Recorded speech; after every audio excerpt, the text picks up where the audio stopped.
I want to say thank you so much for watching my videos. I really appreciate. So there are two top news that I want to share with you in this video. And this news concerns about the crisis happening in some parts of the globe. Number one is the crisis between the US and the Iran, which President Donald Trump has sent a strong warning to the Iran nation concerning the MOU which the Iran are violating. And according to President Donald Trump, he says that if Iran continue to violate or to attack ships on the Strait of Hormuz, that the US has no doubt but to continue with what they have started. Few days ago, Iran attacked cargo ship on the Strait of Hormuz and US retaliated. But now, according to the video I want to play for you in this video, so that you will get more information concerning what is happening between the US and the Iran, Donald Trump sent a strong warning to Iran. And from this video, you will also hear that Israel attacked Lebanon because Lebanon are agitating. So Israel attacked Lebanon a few days ago. So these are what you are going to get from the video I want to play for you. When we come back, we'll discuss. So take time to watch this. U.S.-Iran ceasefire is under pressure this morning as American forces launch retaliatory strikes near the Strait of Hormuz. And President Trump is now warning that the U.S. may have to finish what they started if Iran continues to strike. Trey Yingst is live in Tel Aviv with the very latest. Hey, Trey. Yeah, hey guys, good morning. The United States conducted another round of airstrikes against Iran overnight after the IRGC targeted shipping vessels in the Strait of Hormuz. According to U.S. Central Command, a variety of different targets were hit, including Iranian military surveillance infrastructure, communication systems, air defense sites, drone storage facilities, and mine layer capabilities. The president posted a Truth Social shortly after the strikes, saying United States aircraft just struck Iranian missile and drone storage locations and coastal radar sites for violating the ceasefire agreement again. It is very possible that they will never learn.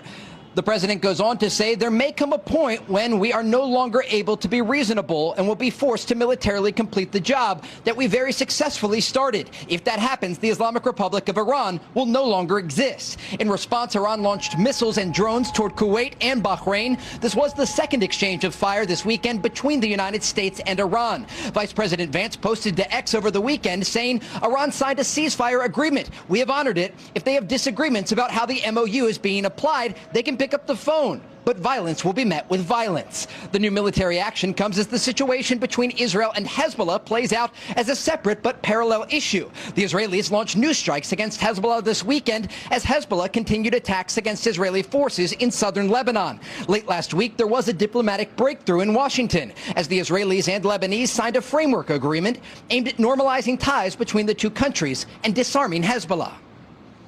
These were intense talks, difficult talks, but we arrived at an agreement, the framework agreement, which will allow for the achievement of a full peace agreement between our two countries.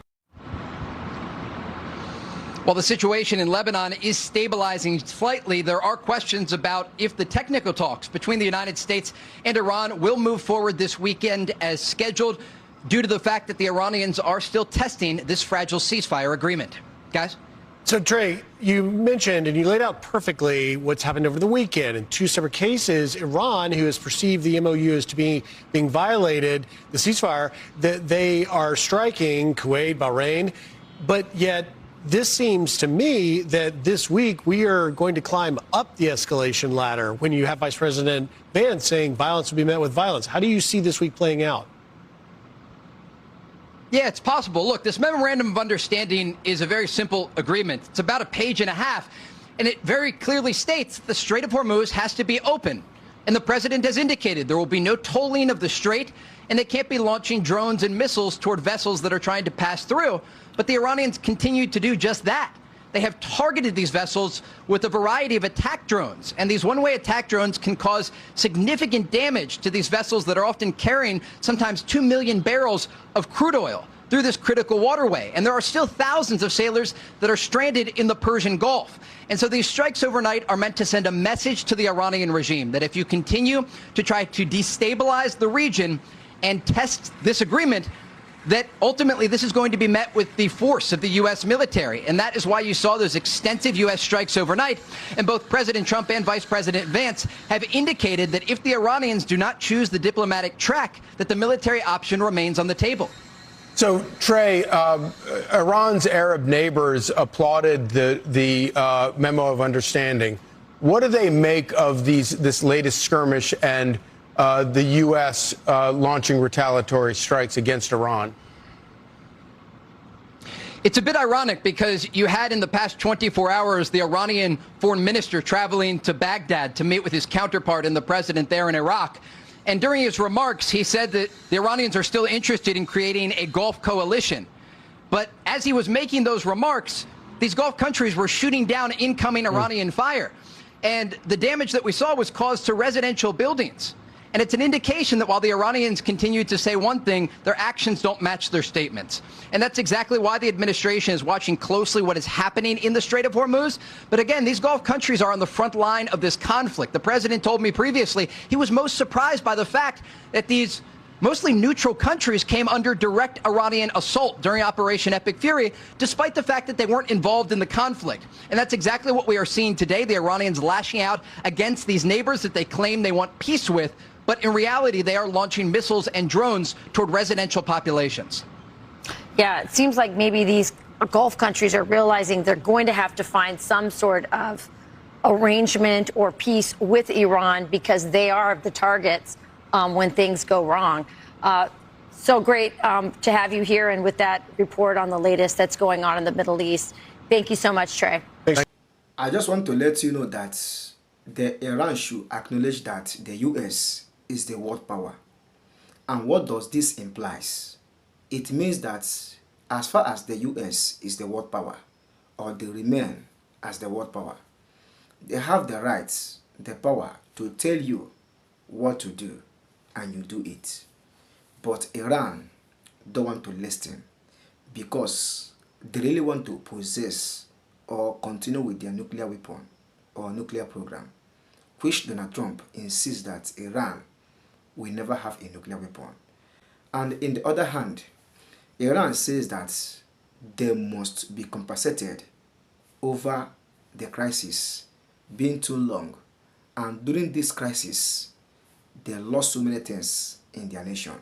So Donald Trump or the US should compensate them, according to some news that I heard. And it's like about $300 billion will be given to Iran, which the US citizens debated that that money will not be given to Iran, according to some people, which they say that if Iran is giving that money, they may use it against the US or Americans. So, since Donald Trump has issued this warning to Iran, I'm only praying that God should touch the heart of these people or Iranian nation so that they will accept what Donald Trump is saying to put an end to this crisis, to put an end to this tussle of powers, because what they are doing on the Strait of Hormuz shows that Iran want to possess or express their power. The same thing is applicable to the US. So these two countries, they are very important, and the citizens are also important. So they should dialogue. But in the other hand, US has already signed the MOU, which Iran never signed. And once US did this, it shows that they really want peace with Iran. But because Iran really want to possess or continue with their nuclear weapon, that is why they don't want to sign this MOU. But I am only pleading that God will touch the heart of these nations to put an end to this crisis, and also to the Israelis and the Lebanons so that they will come in conclusion to stop this crisis. So what do you have to say? I hope you really enjoyed this video. Drop your thoughts in the comment section. Let's know what you think. For more news and updates like this, subscribe. I really appreciate your time for watching, and bye.